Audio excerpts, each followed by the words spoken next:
جی بسم اللہ الرحمن الرحیم. خواتین حضرات، ایک اور سوال جو ہمیں موصول ہوا ہے وہ یہ ہے کہ سحری کا وقت کب تک ہے.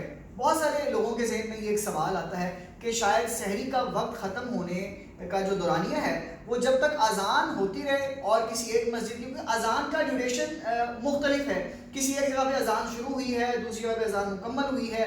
تو لوگوں کے ذہن میں یہ سوال آتا ہے، اور خصوصاً ہمارے جو بزرگ ہیں اور وہ ہماری نیو جنریشن کو یہی کہتے ہیں کہ جب تک اذان ہوتی رہتی ہے تب تک اس کا وقت ہے.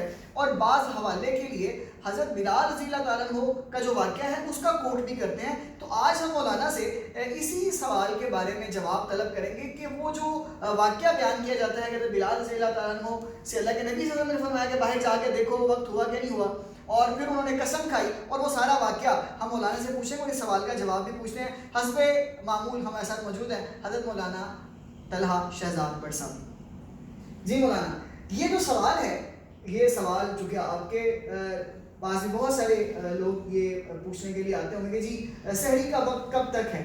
اس میں پہلے تو یہ بتائیے وہ جو واقعہ ہے وہ واقعے کی کیا تحقیق ہے، وہ جو لوگ اکثر کوٹ کر دیتے ہیں اس کے اندر، وہ واقعہ کیا ہے ذرا وہ. بسم اللہ الرحمن الرحیم. حضرت بلال رضی اللہ تعالیٰ عنہ جو اذان دیتے تھے، اور اس میں دو مؤذن ہوتے تھے، ایک حضرت عبداللہ ابن ام مکتوم رضی اللہ عنہ جو نابینا تھے، اور حضرت بلال رضی اللہ تعالیٰ عنہ وہ بھی صحابی رسول وہ بھی. تو حضرت بلال جو اذان دیتے تھے وہ صبح صادق سے تھوڑا پہلے دیتے تھے اور اندھیرے میں دیتے تھے. اور حضرت عبداللہ ابن ام مکتوم وہ چونکہ اعمیٰ نابینا صحابی تھے، تو وہ جب آواز آتی تھی نا اصبحت تم نے صبح کر دی، تو وہ اس وقت اذان دیتے تھے. تو اس لیے صحابہ حضرت بلال کی اذان پہ کھاتے رہتے تھے. اس لیے حضور نے فرمایا کہ مفہوم حدیث کے بلال کی اذان تمہیں کھانے سے نہ روکے، وہ تہجد کی اذان دیتے تھے. اور حضرت عبداللہ ابن ام مکتوم رضی اللہ عنہ وہ فجر کی اذان کو ادا فرماتے تھے، اور وہ جو وقت شروع ہوتا تھا نا، داخل ہوتا تھا، تو وہ پھر ان کو کہتے تھے کہ بھائی اذان دے دو، اور بتانے کے لیے کہتے تھے کہ اصبحنا، اور صبح ہو رہی ہے، صبح کر دی صبح کی سفیدی. ہاں. تو حضرت عبداللہ ابن مکتوم رضی اللہ عنہ وہ اذان دیتے. اب اس کے لیے ایک بات یاد رکھیں کہ یہ دو چیزیں، سحری کا جو وقت ہے وہ وقت اور اذان کا وقت، یہ دو علیحدہ چیزیں.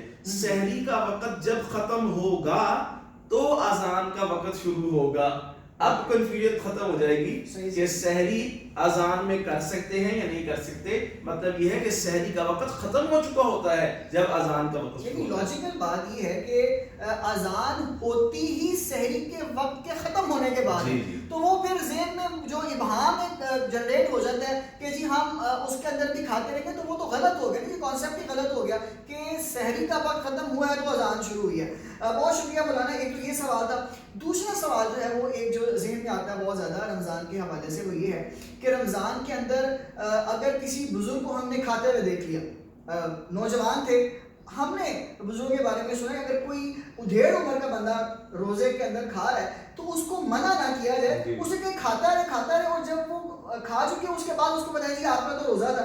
تو کیا ایسا بھی شریعت میں کوئی واقعہ ہے؟ جی شریعت کے اندر، شریعت میں فرمایا کہ کبھی کوئی کمزور کھا رہا ہو نا کوئی، اور لگ رہا ہو کہ یہ اس میں اتنی سخت نہیں ہے کہ برداشت کر سکے، تو اس کو نہ بتائیں اور اس کو کھانے دیں. جب وہ کھا چکے تو بتائیں، اس لیے کہ یہ اللہ رب العزت کی طرف ضیافت ہے اس بندے کی، اور وہ روزے میں اللہ اس کا اکرام کر رہے ہیں. تو اس لیے اگر کوئی بندہ ایسا بوڑھا اور جو ہے نا کوئی نحیف آدمی، پتلا دبلا اور کمزور آدمی اور کھا رہا ہے، تو آپ اس کو منع نہ کریں اور اس کو نہ بتائیں، اس کو کھانے دیں. جب وہ کھا چکے اس کے بعد اس کو بتا دیں، اس کے کھانے میں کوئی.